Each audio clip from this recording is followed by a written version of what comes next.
So this here are 3 different text boxes that I put together in order to make them all a component clip. Now the benefit of making them a component clip is that you can edit. So you clump it together as if it's a single video, which allows you to apply transforms and video color editing to all 3 of them. So you're as if it were the same clip. Okay. Which makes it a lot easier to edit to make everything So that's consistent. a clip here, a book. Yep. This book is That's a beer, and that's a 3D. Yep. This is and that's a fade.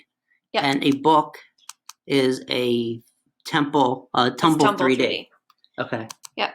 So in order to make them a component clip, you have to highlight all 3, click with 2 fingers, and go to new component clip. Now I don't need to do it again, or new compound clip, sorry. I don't need to do it again because I've already done it. What you're looking at here is the editor for that compound. So as soon as you make something a compound, you can go back and edit it. Now this arrow right here is kind of what allows you to go up and down layers of compounds, if that makes any sense. So right now I'm gonna go up. So this here, this clip is the compound of all 3 of those things. Okay. Right? So now it's just one clip. I can crop it. I can transform it. Okay, so that looks all like one. How do you go back to looking at? I have to double click it. And then that shows you the 3 layers. Double click it. You see the 3 layers again. I can do what I want. And to get back, hit that arrow up there. All right, sexy. All right. So now this over here, you're not going to be able to see what's going on right now because there's no background. Okay. If I could actually throw in a background real quick just so you can see what it's supposed to look like. So if I put something underneath,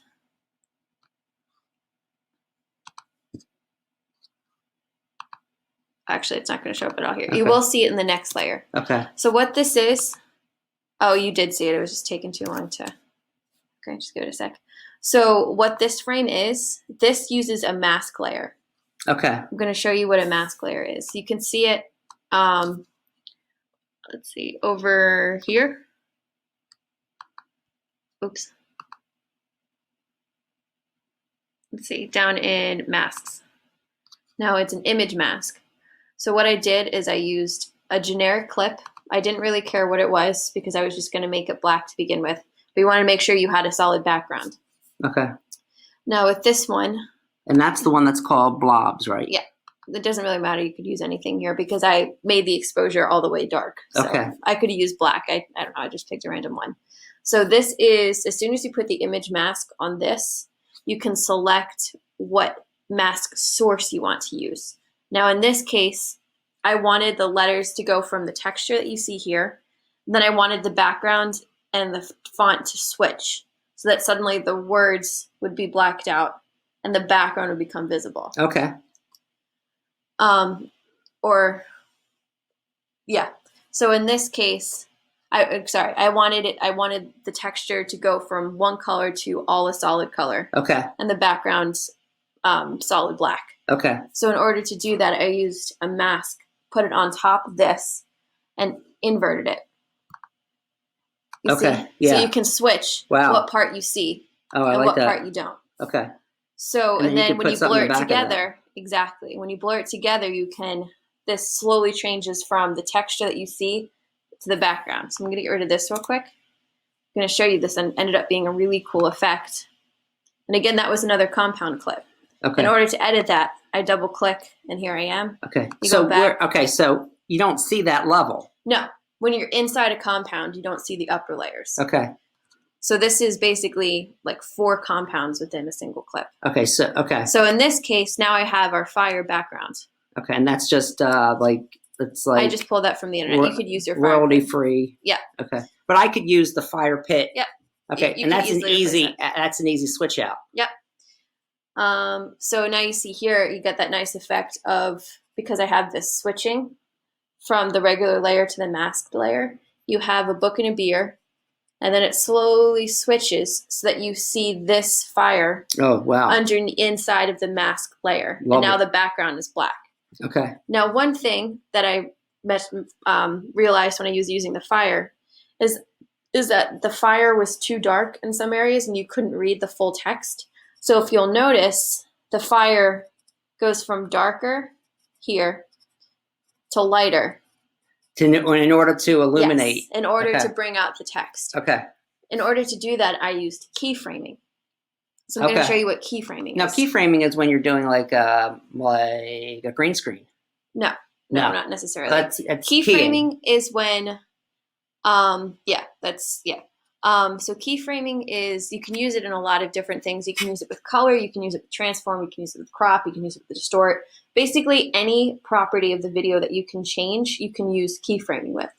So you might have noticed it before. Oh, I didn't notice it. You might have. So up here, I keyframed the exposure.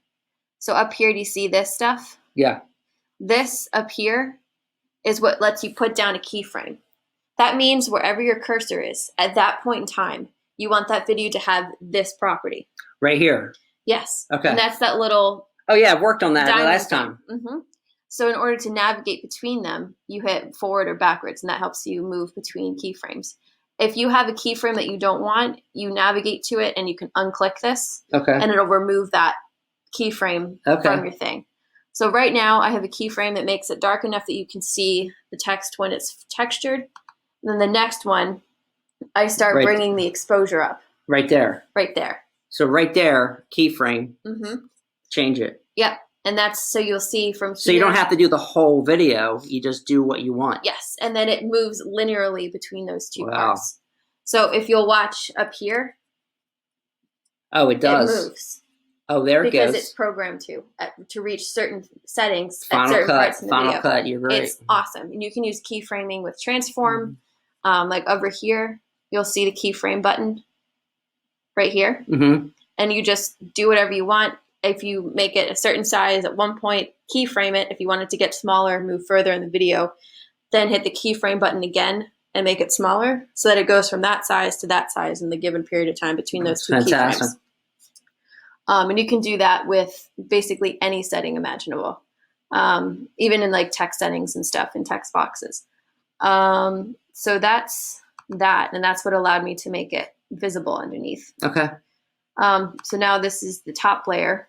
So now we can see the whole thing come together. And so can you play it? Yeah. Play it now?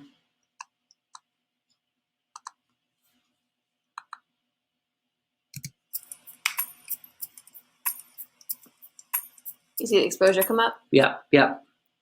All right, here's another useful thing. Did I hear music there? Yes. Just like a little Just like it was called Fireside and little sound effects things. You can make it whatever you want. I just thought it fit okay. Okay, so you don't want anything too obnoxious. I thought it was pretty subtle. Yeah, that's all you want. Let's see. Where is your... This is a little different. Well, this is the newest version here. Okay. I think so. I'm just going to do something real quick. I'm going to teach you... Are you blading? No. There we go. Whoa, what's that? Okay, so this is something that's super useful. You use Command H in order to hold something. So you see how it goes from flickering to stopping? Like right at that downbeat, yeah. I have it so it freezes. Right. And it's a hold. In order to create holds. I never knew about now over holds. Here, you can come here. It's normal. If you go Command H, oh shoot, sorry, that's the wrong, that hides your screen. It is Shift H maybe. Yes, Shift H allows you to create a hold. So that freezes, goes back to normal. Now what you could do is you can make your hold really, really, really, really small. Just for effect. Just for effect. And then I could say maybe I want to slow it down. Okay. And I can make that part different. And this is the flickering in the back, right? Yeah. So this is how you get things to be like fast speed or like... Yeah, and you can create your own like speed ramp, if that makes any sense. Okay, and this is keyframing. No. This is there's not really a term. I guess it's But you're still using your cursor. Yes, to create when it's happening. Okay. I'm just showing you how you can like customize the speed of the video at those certain parts. All right. Now, of course, undo is Command Z. So I don't want to undo all the stuff I was doing. I was just showing you for effect. Okay. So here I just created it so it stopped on the beat. Okay. On the beat. Now you could, if you wanted to not do this, well, I like it. You go back custom and just change it back to 100% again. Do you like it, Hold? I mean, yeah. Oh, yeah. I'm just showing you how to fix it if you don't want to. All right. So that's essentially everything I used in this one. But can you play it for this video, like full frame? See how that looks? Yeah. This is for my new segment, A Book and a Beer, Down with Bound, where I talk about a book I'm reading, and I pair it with a beer that's really good from New Jersey.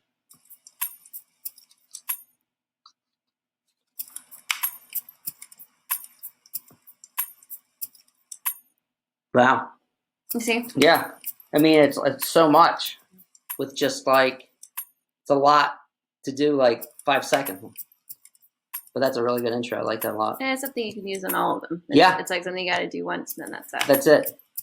But so you could add like with Walter Bound and like script down here. Oh yeah, I don't think I need that. And then it'll be like me, boom, fireside. Yep. With a book and a beer. Yep. Now, I have to change anything with the fire if I add new fire? You'll have to redo the exposure key framing. I don't think I will then. I think we'll just keep it. Okay, that's what you want. That's fine. Because it doesn't matter. It would be a good exercise for learning how to do it, but you don't have to.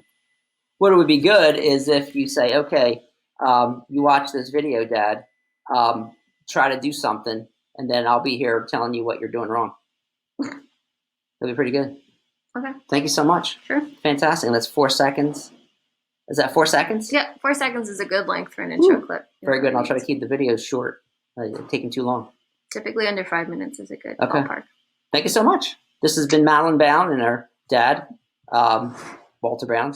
Madeline's given me a master class in Final Cut while she's here quarantined as a senior at Rutgers, engineering student and self-taught Final Cut Pro. You get it posted online or something. Expert, I sure will. Down with Bound. Here we go.